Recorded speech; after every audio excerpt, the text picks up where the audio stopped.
पर्यो। तपाईले होल्डिङ सेन्टरमा गएर हेरेको छ नेपाली कांग्रेसले सुकुम्बासीलाई राखेका ठाउँमा गएर हेरेको छ? कहाँ राखेको छ सरकारले, के खाइरहेका छन् उनीहरूले, कसरी बसिरहेका छन् जानु भएको छ? तपाईँ ठिक छ। तपाईँ सरकारसँग त होल्डिङ सेल्टरमा लानुपर्ने मान्छे यति हुन्, सक्कली सुकुम्बासी यति हुन् भन्ने डाटा त पहिल्यै थियो होला नि, नभए नि बनाउन सक्थ्यो नि। अथवा हडप्ने मान्छेहरू यी हुन् भन्ने त सरकारसँग पहिल्यै तथ्य थियो होला नि। अझ त अहिलेको सरकार प्रमुखज्यू त पहिल्यै महानगरको नेतृत्व गरेर आउनु भएको, उहाँको उति बेलै हटाउन खोज्नु भएको थियो उहाँले। त्यसैले 10वटा घर भएको त उहाँलाई थाहा रहेछ। केन्द्र सरकारले सहयोग नगरेर नै ब्याक हुनु परेको। त्यसैले पहिला ती घर भएका को हुन्, घर नभएका को हुन्, त्यो छुट्याउनु पर्थ्यो। त्यो छुट्याएर घर भएकाहरूलाई त्यस अनुसारको समय दिएर व्यवस्थापन गर्न लाउनु पर्थ्यो।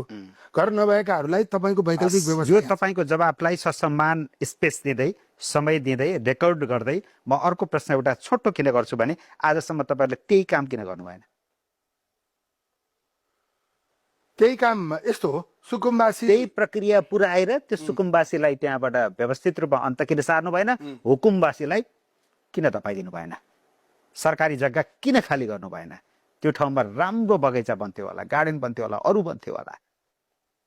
त्यो पाटोमा कमजोरी भयो, त्यही भएर त यो रिजल्ट आयो। त्यही कुरा उहाँहरूले उठाउनु भयो, प्रतिस्पर्धामा हामीलाई जित्नु भयो। अब